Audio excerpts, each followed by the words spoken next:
Eto, mainit na balita. Coach Tim Cone, nahihirapan daw mamili kung sino ang mga hindi makakasama sa kanyang final roster ngayong lumalapit na ang laban nila kontra sa Guam. Makapasok kaya sina RJ Abarrientos, Troy Rosario at Jamie Malonzo. Tara pag-usapan natin. Pero bago yan, like and subscribe lang mga kabady para sa latest basketball news and highlights.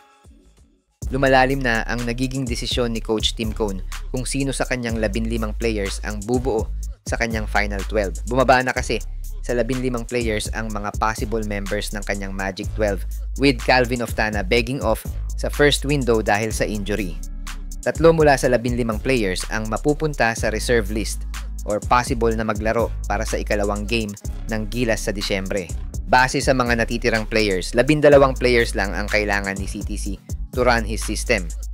Guys like Justin Brownlee, Dwight Ramos, and Scottie Thompson ang para sa akin bubuo sa 3 spot ng Final 12. Samantala sa reserve guard, I will pick Juan GDL, CJ Perez, and Chris Newsome sa kadahilan ng undersize si RJ Abarrientos for me para sa position na to. So RJ will be the one taking the reserve spot, with JB and Dwight taking charge sa small forward at shooting guard position. For me, si Jamie Malonzo ang isa sa 3 players na hindi kukunin ni CTC. While KQ and Carl taking the spot sa small forward, I guess wala na sila kaagaw sa pwesto na yan. Pwera na lang kung kunin ni CTC si Troy instead of Japeth Aguilar, one of them will sit out of the game against Guam. Sa center position, no doubt, AJ Edo, QMB, and Junmar ang magiging frontline ng Gilas since wala pa naman si Kai dahil sa recovery nito.